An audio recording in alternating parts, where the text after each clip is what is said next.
Welcome to this journey through one of the most disturbing cases recorded in Appalachian history. Before we begin, I invite you to leave in the comments where you're watching from and the exact time you're hearing this narration. We're interested to know how far and at what moments of day or night these documented accounts reach. In 1854, the rugged mountains of Western Virginia held secrets that would remain buried for over a century. The Appalachian Trail, as we know it today, did not exist, but the ancient pathways carved by Cherokee feet and later worn smooth by settlers told stories that few dared speak aloud. Among the rolling peaks of what is now Grayson County, where mist clings to hollows like forgotten prayers, stood a cabin that would become the center of one of the most chilling episodes in American frontier history. The cabin belonged to Andrew Monroe, a man whose name appears in county records with troubling frequency. Born in 1823 to a family of modest tobacco farmers, Monroe had inherited more than land from his father. Court documents from 1848 show that he owned 7 human beings, their names listed in his father's will like livestock. Josiah, aged 31, described as strong and able. Sarah, aged 28, mother to 3 children. The children ranging from 6 to 14 years old, their futures bound to Monroe's whims and the peculiar appetites that would soon surface. The Monroe property sprawled across 230 acres of mountain terrain, much of it inaccessible except by foot or mule.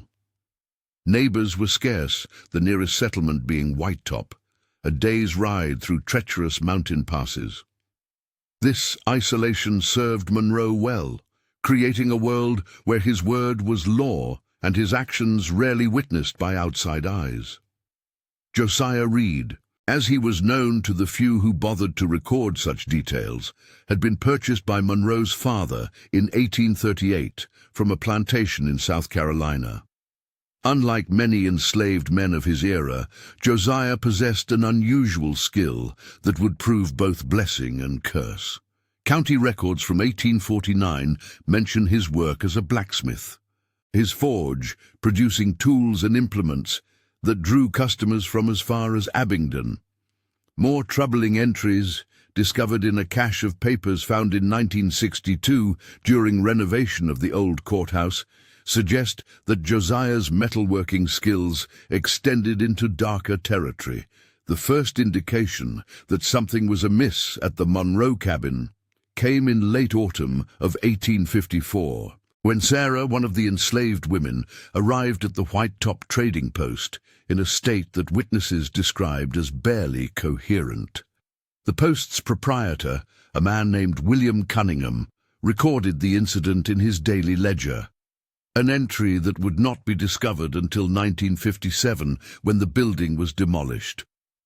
According to Cunningham's notes, Sarah spoke in fragments about sounds emanating from the mountain cabin, sounds that began at sunset and continued through the darkest hours of night. She described metal grinding against metal, punctuated by what she termed singing, though the melody she hummed for Cunningham bore no resemblance to any hymn or folk tune he recognized.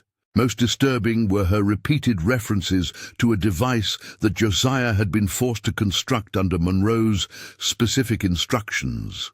The nature of this device remained unclear from Sarah's fragmented account, but Cunningham's ledger notes that she drew crude sketches in the dirt outside his shop, images that he attempted to recreate in his records. These drawings, preserved in the County Historical Society archives, show what appears to be a chair-like contraption with an intricate system of pulleys and metal restraints. What transpired at the Monroe cabin during the winter months of 1854 and 55 can only be pieced together from fragmentary evidence discovered over a century later. In 1963, archaeologists from the University of Virginia, conducting a survey of pre-Civil War settlements, excavated the foundation of the Monroe cabin. Their findings, detailed in a report that was subsequently archived and forgotten, included metal fragments that bore no resemblance to typical frontier implements. The report, authored by Dr. Margaret Whitfield, describes objects crafted with precision that exceeded the technological capabilities of most frontier blacksmiths. X-ray analysis revealed internal mechanisms of surprising complexity, including spring-loaded components and articulated joints that suggested purposes far removed from agricultural or domestic use. Perhaps most troubling were traces of organic material embedded in the metal, material that carbon dating placed in the mid-1850s. Dr. Whitfield's team also uncovered what appeared to be a hidden chamber beneath the cabin's main floor, accessible only through a trapdoor that had been concealed beneath the hearthstone. The chamber, roughly 6 feet square and 8 feet deep, contained evidence of prolonged human occupation, including scratch marks on the stone walls and what appeared to be restraint points carved into the rock itself. The fate of the Monroe household became clearer through a series of letters discovered in 1959 in the estate papers of a Grayson County judge. These letters, written by Monroe's sister Margaret, who lived in Lynchburg, paint a picture of growing concern about her brother's behavior and the reports filtering down from the mountains about strange happenings at his property. In a letter dated March 15, 1855, Margaret Monroe wrote to her cousin in Richmond, describing her brother's increasing isolation and his refusal to allow visitors to his property. She mentioned rumors circulating in Whitetop about the disappearance of several of his enslaved workers, including the skilled blacksmith whose craftsmanship had once brought customers from across the region. The letter contained a particularly chilling passage in which Margaret described her brother's correspondence with certain individuals in Charleston and New Orleans, men whose names she dared not write, but whom she described as sharing Andrew's peculiar interests in what she termed the science of human endurance. These letters, according to Margaret, contained detailed drawings and specifications that Andrew had commissioned from his blacksmith. Official records from the spring of 1855 show that Andrew Monroe filed a claim with the county for the loss of several enslaved workers, describing them as runaways who had fled during the harsh winter months. The timing of this claim, cross-referenced with other documents, suggests that the disappearances occurred in late February or early March, coinciding with reports from travelers of strange sounds emanating from the Monroe property. A particularly significant piece of evidence emerged in 1961 when the Virginia Department of Transportation, conducting surveys for a proposed highway extension, discovered human remains at a site approximately 2 miles from the former Monroe cabin location. The remains, buried in what appeared to be unmarked graves, showed evidence of trauma that forensic experts described as inconsistent with typical frontier violence or accidents. The bones, examined by specialists at the Medical College of Virginia, revealed modifications that suggested prolonged restraint and stress. Several skeletons showed evidence of repetitive trauma to specific joints and bones, patterns that the forensic team found difficult to explain through conventional means. More disturbing were traces of metal residue found embedded in bone tissue, suggesting contact with implements designed for purposes that the investigators preferred not to speculate upon in their official reports. The discovery of these remains prompted a limited investigation by state authorities, but the case was quietly archived after several months due to what officials described as lack of contemporary witnesses and the historical nature of the evidence. The file, marked as classified, was not opened again until 1968, when a graduate student researching Appalachian folklore stumbled upon references to the case in unrelated court documents. The graduate student, whose thesis was never completed due to circumstances that remain unclear, had been investigating reports of supernatural activity in the Grayson County region when she encountered depositions from the 1850s that referenced the Monroe property. These depositions, taken during a brief investigation by county authorities in the summer of 1855, contained testimony from local residents about disturbances emanating from the mountain cabin. One deposition, given by a circuit preacher named Reverend Thomas McAllister, described his attempt to visit the Monroe property in June of 1855 to offer spiritual counsel to the enslaved workers who had not been seen at Sunday services for several months. According to McAllister's testimony, he was turned away at the property line by Monroe himself, who appeared gaunt and agitated, claiming that his workers were suffering from a contagious illness that made outside contact dangerous. McAllister's account becomes more disturbing when he describes sounds he heard emanating from the cabin area as he departed. He reported what he termed mechanical noises, punctuated by human vocalizations that he initially mistook for singing but later realized bore no resemblance to any form of worship or celebration he had ever encountered. Most troubling was his description of a rhythmic metallic sound, which he compared to the operation of a grist mill, but occurring at hours when no legitimate work would be conducted. The preacher's deposition also mentioned his observation of smoke rising from what appeared to be a forge fire at the rear of the property, despite Monroe's claims that his blacksmith had fled weeks earlier.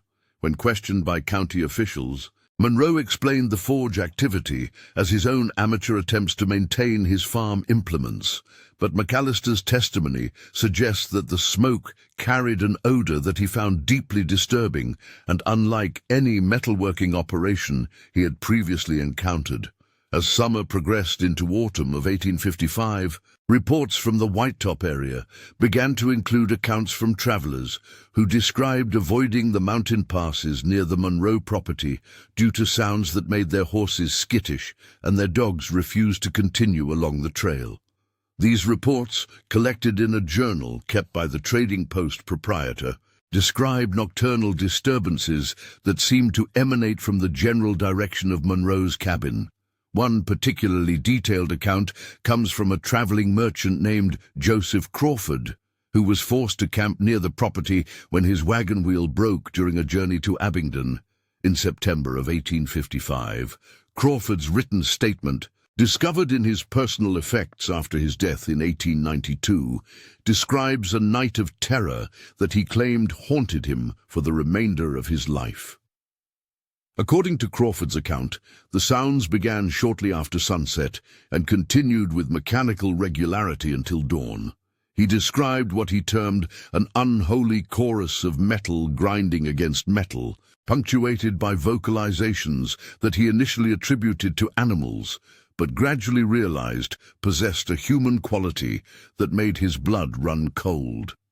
Most disturbing was his description of periods of complete silence, followed by what he characterized as applause, though he could see no lights or signs of human activity in the direction of the cabin. Crawford's statement also mentioned his observation of lights moving through the trees near the Monroe property, lights that seemed to follow no natural pattern and appeared to be carried by individuals moving with purpose through the darkness.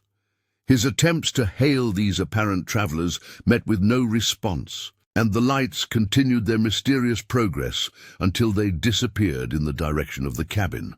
The merchant's account concludes with his description of dawn, when the mechanical sounds ceased abruptly, as if controlled by clockwork.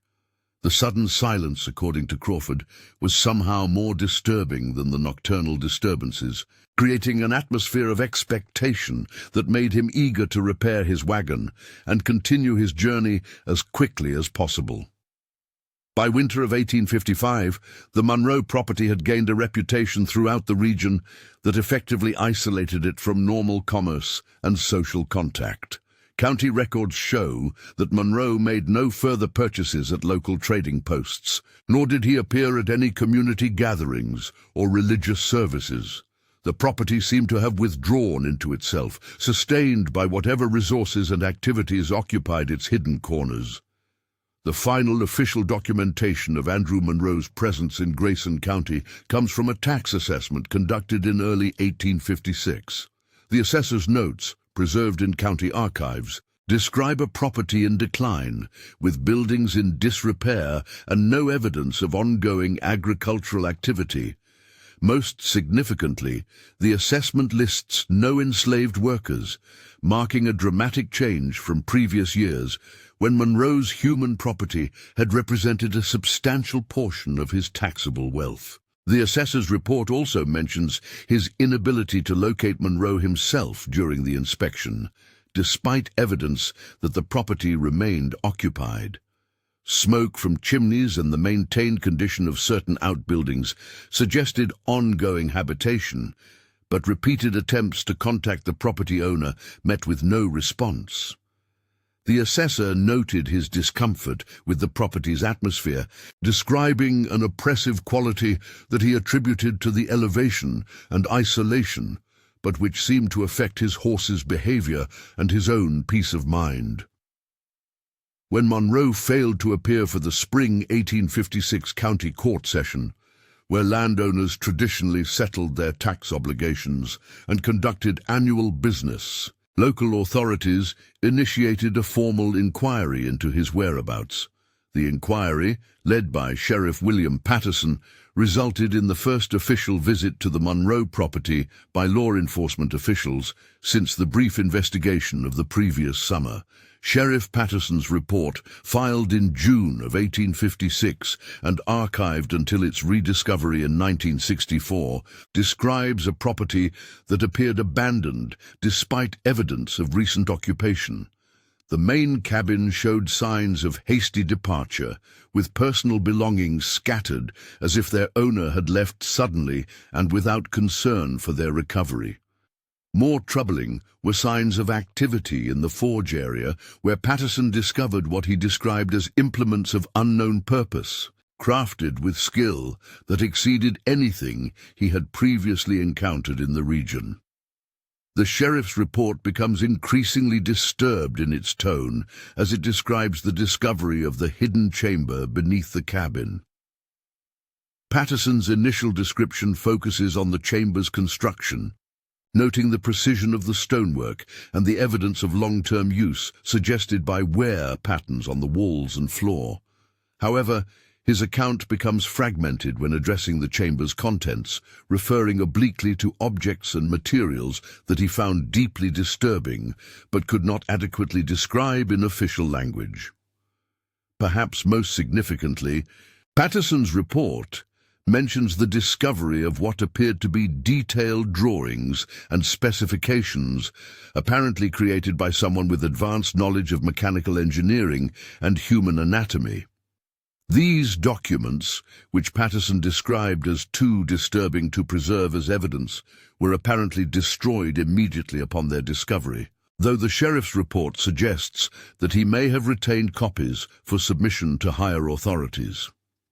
The inquiry into Monroe's disappearance was terminated after 3 weeks, with official records indicating that the case was transferred to federal authorities due to the interstate nature of Monroe's suspected flight. However, no federal investigation appears to have been conducted, and Monroe's fate remained officially unresolved. The property was eventually seized for unpaid taxes and sold at auction in 1859, though it found no buyers and reverted to county ownership. During the Civil War years, the former Monroe property served briefly as a way station for Confederate forces moving through the mountain passes. Military records from this period, discovered in Richmond archives in 1958, contain references to the property that suggest its reputation had persisted despite Monroe's absence. Several reports mention soldiers' reluctance to camp in the area, attributing their discomfort to the property's isolated location and the disturbing stories that had accumulated around it. One particularly detailed military report, built by Captain Marcus Whitfield in 1863, describes his unit's overnight stay at the abandoned Monroe cabin. Whitfield's account mentions his men's reports of sounds emanating from the property's outbuildings during the night, sounds that bore similarities to Crawford's earlier description of mechanical noises and disturbing vocalizations. Most troubling was Whitfield's discovery of what he termed recent disturbances in the hidden chamber beneath the cabin, suggesting that someone had been using the facility despite its supposed abandonment. Captain Whitfield's report also mentions his examination of the forge area, where he discovered evidence of recent metalworking activity. The implements he found there, which he described as unlike any military or agricultural tools in his experience, suggested that someone with advanced technical knowledge had been using the facility for purposes that he preferred not to speculate upon in his official correspondence. His decision to relocate his unit to a different camping area, despite the tactical disadvantages of the alternative location, suggests that his discomfort with the property extended beyond mere superstition. The post-war period brought renewed civilian settlement to the Grayson County mountains, but the former Monroe property remained largely avoided by the homesteaders and entrepreneurs who transformed much of the region during Reconstruction. County records from the 1870s show several attempts to develop the property, but each effort was abandoned after brief periods, with the would-be developers citing various practical difficulties that seemed to exceed normal challenges of mountain agriculture or timber harvesting. One of the most significant attempts to utilize the property came in 1873, when a consortium of Richmond investors purchased the land for timber extraction. The operation, led by a man named Harrison Wells, established a logging camp in the area and began systematic harvesting of the property's substantial forest resources. However, the operation was terminated after only 3 months, with Wells' final report citing worker safety concerns and unexplained equipment failures that made continued operation economically unfeasible. Wells' private correspondence, discovered in his estate papers in 1947, reveals a more disturbing picture of the logging operation's termination. In letters to his business partners, Wells described a series of incidents that began shortly after his workers commenced operations near the former cabin site. Equipment failures occurred with unusual frequency, always during nighttime hours when the machinery was supposedly inactive. More troubling were reports from workers of sounds emanating from the abandoned buildings, sounds that interfered with sleep and created an atmosphere of constant unease throughout the camp. The logging operation's final incident, which prompted Wells to terminate the entire enterprise, involved the discovery of what he described as modifications to the hidden chamber beneath the original cabin. Workers who had been using the chamber as storage for equipment reported that someone had been accessing the space during nighttime hours, rearranging stored items and leaving behind evidence of activities that Wells found too disturbing to describe in detail in his correspondence. Wells' letters also mention his consultation with local residents who possessed long memories of the Monroe period. These individuals, whose names Wells discreetly omitted from his correspondence, apparently shared information about the property's history that convinced him that continued operations were inadvisable regardless of potential profits.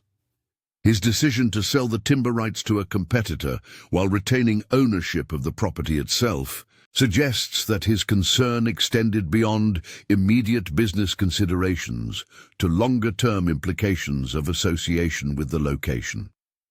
The property remained in the Wells family ownership until 1926, when Harrison's son donated it to the state of Virginia for incorporation into the developing state park system. However, the donation came with specific conditions that effectively prevented development or public access to the former Monroe cabin area.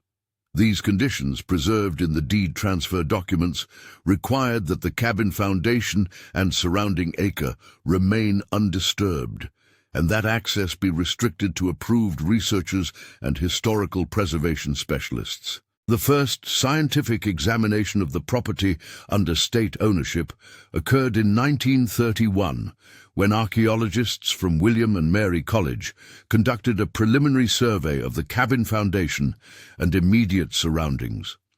Their findings, summarized in a brief report that was filed with the Virginia Historical Society, confirmed many of the earlier descriptions while adding new details about the property's construction and use patterns. The 1931 survey team, led by Dr. Robert Henley, focused primarily on the structural remains of the cabin and forge complex. Their analysis revealed construction techniques and materials that exceeded typical frontier building standards, suggesting that Monroe had invested substantial resources in creating facilities designed for specific purposes beyond normal domestic and agricultural needs. More intriguingly, the survey revealed evidence of underground passages connecting the main cabin to various outbuildings, passages that had been concealed with considerable care and skill. Dr. Henley's team also conducted the first systematic examination of the hidden chamber, using techniques and equipment that had not been available to earlier investigators. Their findings confirmed the chamber's use as a confined space for human occupation, but also revealed modifications and additions that suggested its purpose had evolved over time, from simple concealment to something far more complex and disturbing.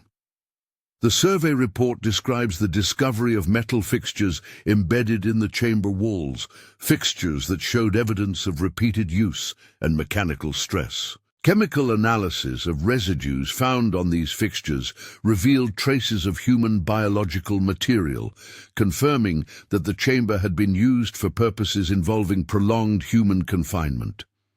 Perhaps most disturbing were indications that the chamber's design had been modified multiple times, suggesting an evolution in its intended use that reflected increasing sophistication in its operators' objectives.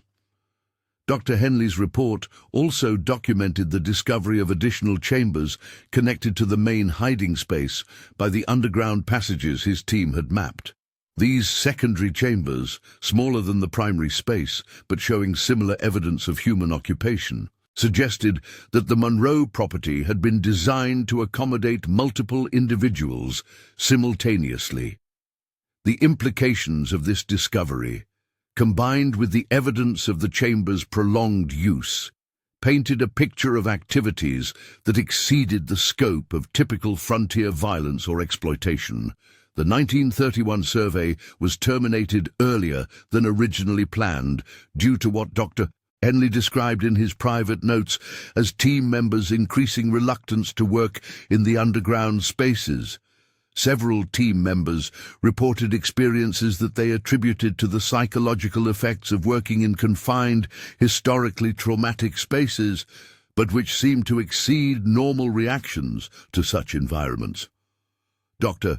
Henley's private correspondence mentions his own growing discomfort with the project and his decision to conclude the fieldwork despite having completed only a portion of the planned investigation. The survey's termination marked the beginning of a pattern that would characterize subsequent attempts to study the Monroe property throughout the following decades. Academic interest in the site remained high, driven by its potential significance for understanding frontier social structures and the experiences of enslaved populations in isolated mountain communities. However, practical difficulties consistently prevented comprehensive investigation, creating a situation where the property's historical importance was acknowledged but never fully documented. In 1942, wartime needs prompted a survey of the property for potential military use, as the government sought isolated locations for training and research facilities. The military survey team, led by Colonel Frank Morrison, approached the property with practical objectives focused on assessing its suitability for various classified activities that required isolation and security. However, Morrison's final report recommended against military use, citing factors that extended beyond the property's remote location and difficult access. Colonel Morrison's report, declassified in 1967, describes a property that retained an atmosphere of unease despite decades of abandonment. His team's investigation of the underground facilities revealed modifications and additions that had occurred since the 1931 Archaeological survey, suggesting that someone had been accessing and altering the site during the intervening decade. Most troubling was evidence that these modifications had been made using techniques and materials that suggested knowledge of the original construction methods and purposes. The military survey also documented the discovery of what appeared to be recent documentation hidden within the underground complex. These papers, described in Morrison's report as bearing dates from the 1930s, contained detailed observations about the property's history and apparent instructions for maintaining and operating the mechanical devices that previous investigators had discovered in fragmentary form. Morrison's report notes that these documents were classified immediately upon their discovery and transferred to federal agencies for analysis, though no subsequent information about them appears in any declassified materials. Colonel Morrison's private correspondence, released after his death in 1978, reveals his personal conviction that the Monroe property had been used continuously since the 1850s for activities that he considered a threat to national security. His letters to Pentagon officials describe his belief that the property served as a center for what he termed experimental activities conducted by individuals with extensive knowledge of psychological manipulation and mechanical engineering. Morrison's recommendation that the property be placed under permanent federal oversight reflects his conviction that its historical significance extended far beyond academic interest into areas affecting contemporary national interests. The post-war period brought renewed civilian interest in the Monroe property, as the developing field of social psychology sought to understand the dynamics of isolated communities and the psychological effects of extreme social control. In 1951, researchers from Johns Hopkins University proposed a comprehensive study of the property and its historical significance, arguing that understanding the Monroe case could provide insights into the psychological mechanisms underlying systematic abuse and social control. The proposed Johns Hopkins study, led by Dr. Sarah Mitchell, represented the most ambitious attempt to date to fully document and analyze the Monroe property's history and significance. Dr. Mitchell's research proposal, preserved in university archives, outlined a multidisciplinary approach combining archaeological investigation, historical analysis, and psychological assessment to create a comprehensive understanding of the activities that had occurred on the property during the 1850s and their potential long-term effects on the surrounding community. If you're enjoying the story and feel like helping the channel with any amount, please support us by clicking the thanks button and donating whatever you wish. This really helps the channel keep posting new stories. Dr. Mitchell's preliminary research had already uncovered significant new information about the Monroe case, including documentation suggesting that Andrew Monroe had maintained correspondence with individuals in other states who shared his interests in what the 18th century sources euphemistically termed experimental sociology. These correspondences, discovered in private collections and estate papers throughout the Southeast, suggested that the Monroe property may have served as part of a network of similar facilities operating during the antebellum period.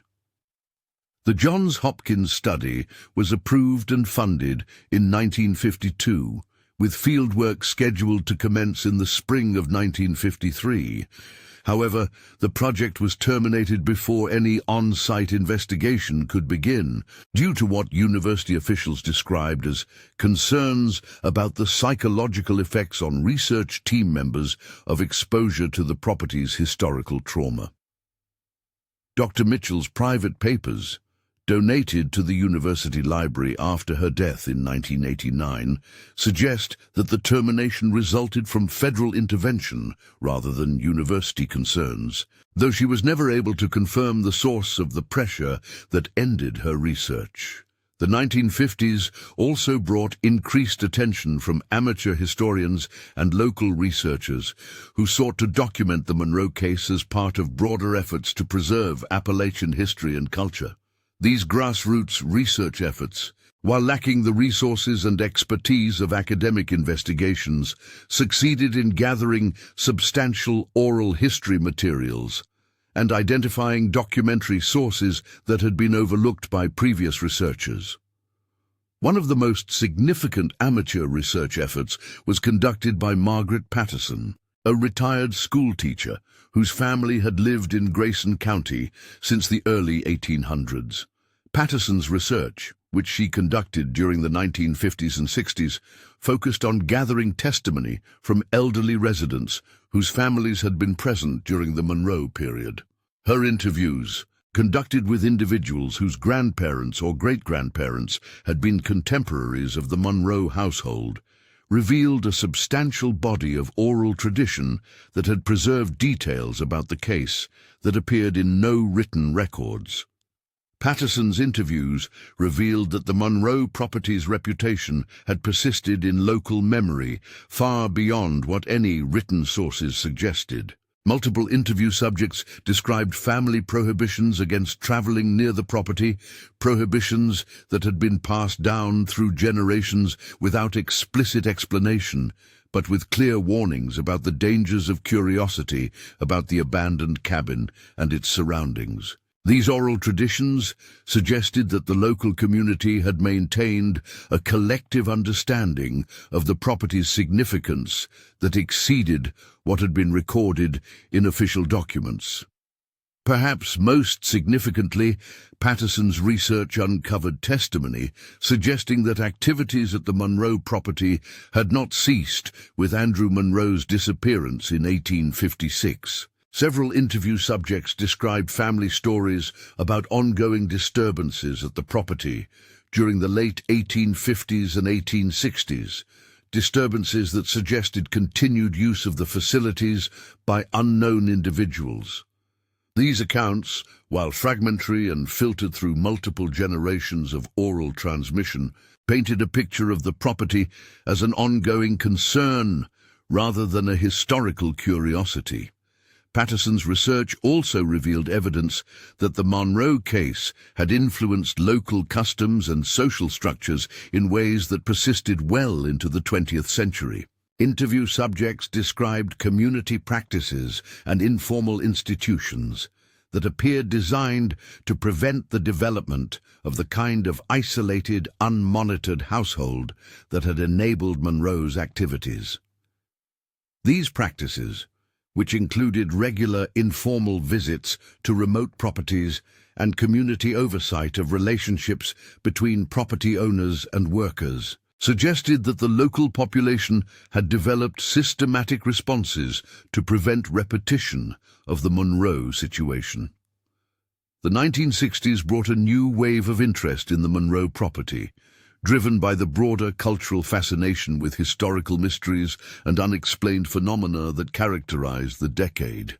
However, this popular interest also brought unwanted attention from individuals whose motivations extended beyond historical curiosity into areas that state authorities found concerning. In 1964, Virginia State Police received reports of unauthorized activities at the Monroe property, activities that suggested someone had been using the abandoned facilities for purposes that echoed their original use. The police investigation, led by Detective Lieutenant James Crawford, revealed evidence that individuals with detailed knowledge of the property's history and layout had been conducting what Crawford described as experimental activities in the underground chambers. Lieutenant Crawford's report describes the discovery of modern equipment in the underground spaces, equipment that suggested someone had been using the chambers for activities requiring precise environmental control and mechanical manipulation. The sophisticated nature of this equipment, combined with its careful concealment and the obvious expertise required for its installation, suggested that the current users possessed resources and knowledge that exceeded typical amateur interest in the property's history.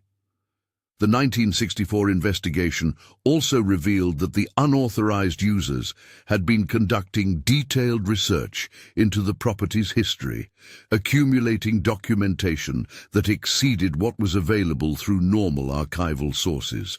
This documentation, which Crawford's team confiscated during their investigation, included detailed plans and specifications that appeared to reproduce Andrew Monroe's original designs with modern improvements and refinements. Perhaps most disturbing was evidence that the current users had been attempting to locate descendants of the original enslaved population, apparently for purposes related to their historical research. Crawford's investigation revealed that investigators claiming to represent various academic institutions had been making inquiries in African American communities throughout the Southeast, seeking information about family histories and connections to the Grayson County region during the antebellum period. The 1964 police investigation was terminated abruptly after 3 weeks, with all evidence classified and transferred to federal agencies. Crawford's final report, which was not declassified until 1985, recommends permanent federal oversight of the property and continued monitoring of individuals who express unusual interest in its history. The investigation's termination coincided with the implementation of new security measures at the property, including electronic monitoring systems and regular patrols by federal agents. The final documented investigation of the Monroe property occurred in 1968, when a team of investigative journalists attempted to research the case as part of a series on unexplained historical mysteries. The journalists, working for a national magazine, had obtained extensive documentation about the property's history through Freedom of Information Act requests and interviews with former researchers and investigators. The journalistic investigation succeeded in gathering substantial new information about the Monroe case, including documentation of the federal government's ongoing interest in the property and evidence of continued unauthorized activities despite increased security measures. However, the investigation was terminated before publication when all 3 journalists involved died in what officials described as an automobile accident while returning from a research trip to the Grayson County area. The journalists' research materials, which had been prepared for publication at the time of their deaths, disappeared from their magazine's offices before any analysis could be conducted. Attempts by the magazine's editors to reconstruct the investigation met with federal intervention, and the project was abandoned after warnings about national security implications.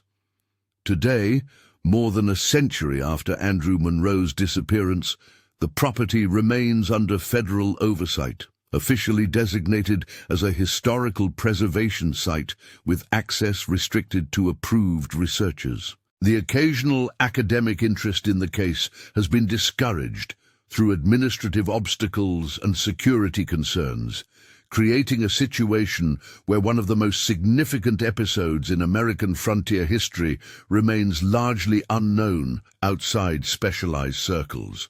The ruins of the Monroe cabin, now barely visible beneath decades of forest growth, continue to mark a location where human cruelty reached depths that challenge contemporary understanding. The underground chambers, sealed and monitored but never fully explored, hold secrets that may never be revealed. testimony to activities that exceeded the normal boundaries of human exploitation and entered realms that resist easy categorization or explanation.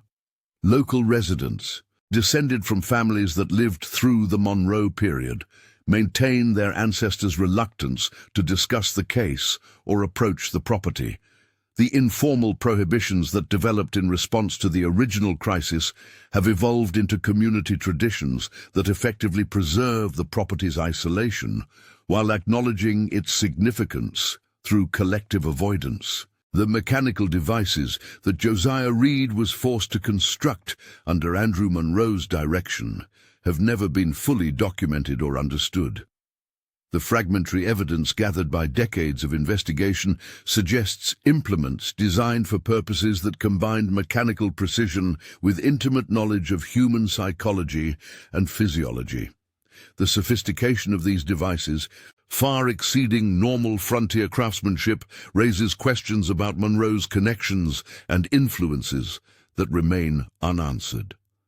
The fate of Josiah Reed himself, like that of the other enslaved individuals who disappeared from the Monroe property during the winter of 1854 and 55, remains officially unknown. The human remains discovered during various investigations have never been definitively identified, though forensic evidence suggests that their final experiences involved the systematic application of mechanical devices designed to explore the boundaries between human endurance and human breaking points.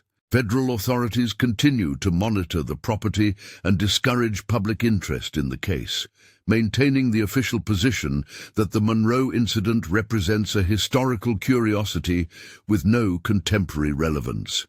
However, the persistent evidence of unauthorized activity at the property suggests that others continue to find significance in Andrew Monroe's experiments and Josiah Reed's forced innovations. The legacy of the Monroe property extends beyond its immediate history into questions about the nature of human cruelty and the possibilities for systematic exploitation when authority remains unchecked and activities proceed without oversight.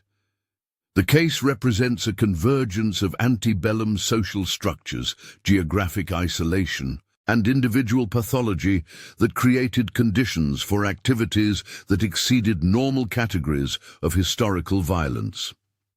The documentation that does exist about the Monroe case suggests that what occurred there represented not spontaneous cruelty, but systematic exploration of human limits through mechanical means. The precision and sophistication of the devices constructed by Josiah Reed under Monroe's direction indicate planning and preparation that extended far beyond immediate gratification into areas resembling scientific investigation. The correspondence that Andrew Monroe maintained with like-minded individuals in other states suggests that the Monroe property may have served as part of a broader network of similar facilities, raising questions about the scope and coordination of such activities during the antebellum period. The federal government's continued interest in the case, more than a century after the original events, suggests that these questions retain contemporary significance. The mountain hollows of Grayson County continue to hold their secrets. The ancient trails that once carried Cherokee hunters and later guided desperate fugitives, now overseen by electronic surveillance and federal patrols. The mist that clings to these peaks at dawn carries no echoes of the sounds that once emanated from Andrew Monroe's cabin, but the silence itself has become a form of testimony to activities that exceeded the normal boundaries of human experience. The device that Josiah Reed created under duress, the mechanical implementation of Andrew Monroe's darkest imagination, has become a legend whispered about in academic conferences and federal briefing rooms, but never fully documented or displayed. Its design principles, preserved in fragmentary form through various investigations, continue to inform research into questions that society prefers to believe have no practical applications. Perhaps some knowledge is too dangerous for preservation. some innovations too terrible for replication, some history too dark for full illumination.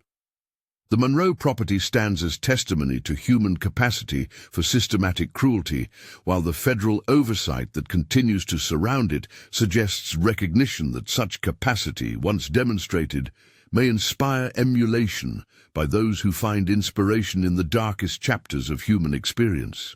The mountains of Virginia continue their ancient cycle of seasons, the forests reclaiming the scars left by human habitation, the streams running clear over stones that may once have been washed clean of evidence too disturbing for preservation. And in the archives of federal agencies, in the classified files that document ongoing security concerns, the name of Josiah Reed persists as a reminder that even the most powerless individuals may be forced to contribute to legacies that outlast their own forgotten graves. The silence that now envelops the former Monroe property carries weight that local residents understand without explanation. 3 generations have passed since the last documented investigation, yet the federal presence remains, a quiet reminder that some histories resist closure. In 1969, the final entry appeared in official records concerning the Monroe case.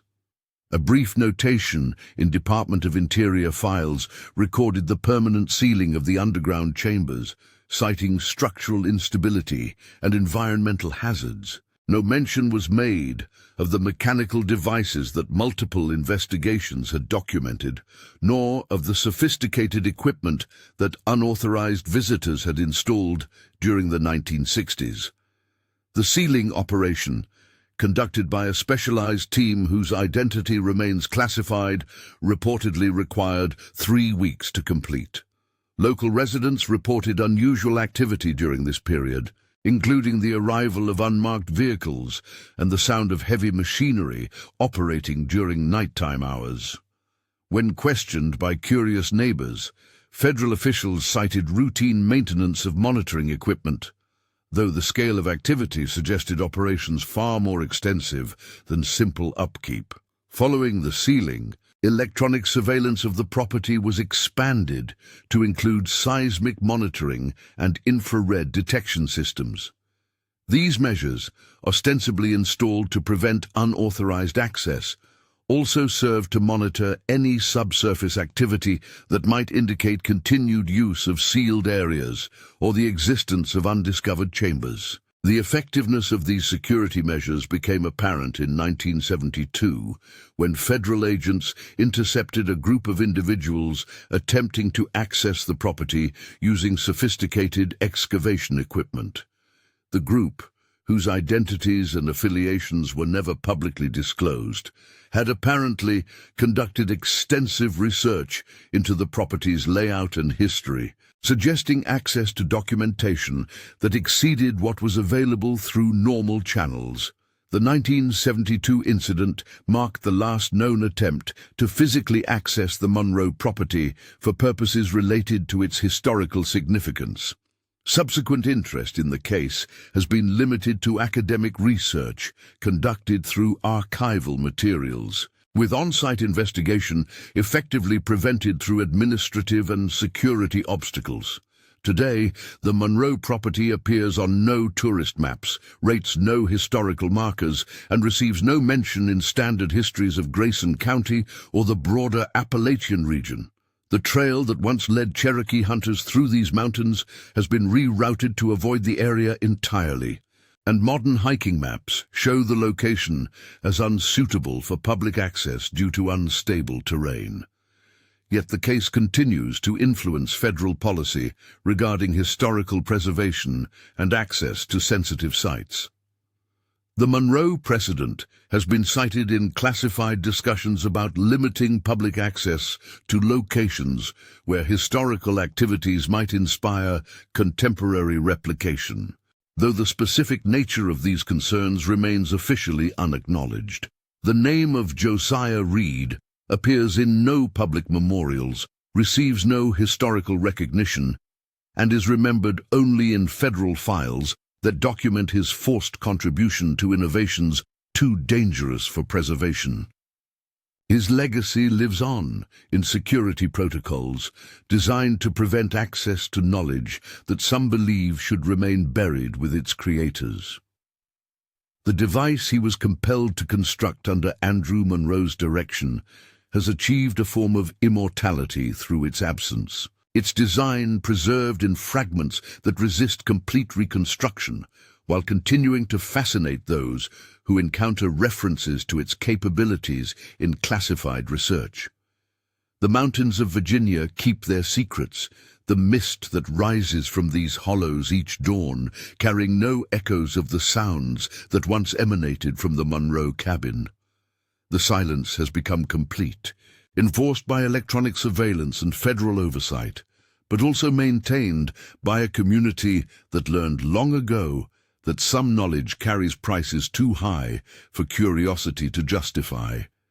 In the end, the Monroe property stands as testament to human capacity for systematic cruelty and mechanical innovation in service of that cruelty. The federal oversight that continues more than a century after Andrew Monroe's disappearance acknowledges that such innovations, once demonstrated, acquire lives of their own that transcend their creator's mortality.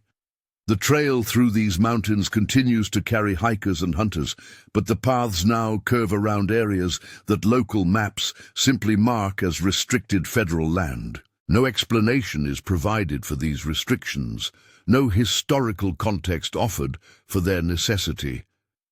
The silence itself has become the most effective protection against the kind of curiosity that might seek to recreate what Josiah Reed was forced to build in service of one man's exploration of human limits. Perhaps this silence represents the only appropriate memorial for those who suffered in the underground chambers of the Monroe property, the only fitting tribute to Josiah Reed's unwilling genius and the unnamed individuals whose final experiences tested the boundaries of human endurance through mechanical precision. Their voices have been permanently stilled, but their silence speaks to truths about human nature that society has chosen to acknowledge only through the security measures designed to prevent their repetition. The device that became a legend of fear continues to cast shadows from archives that will never be opened, its influence measured not in what it revealed about human capacity for suffering, but in what it taught about human willingness to perfect the tools of systematic cruelty. And in the mountains of Virginia, where the morning mist rises from hollows that hold secrets too dark for daylight, the federal monitoring equipment continues its silent vigil, ensuring that some innovations remain buried with the bones of those who suffered their implementation. Until now, more than 150 years later, the mechanical echoes of Josiah Reed's forced craftsmanship continue to resonate in places where maps show only empty forest, where electronic sensors guard against curiosity that might seek to resurrect what federal authorities have determined must remain forever entombed in the mountain darkness where it was born.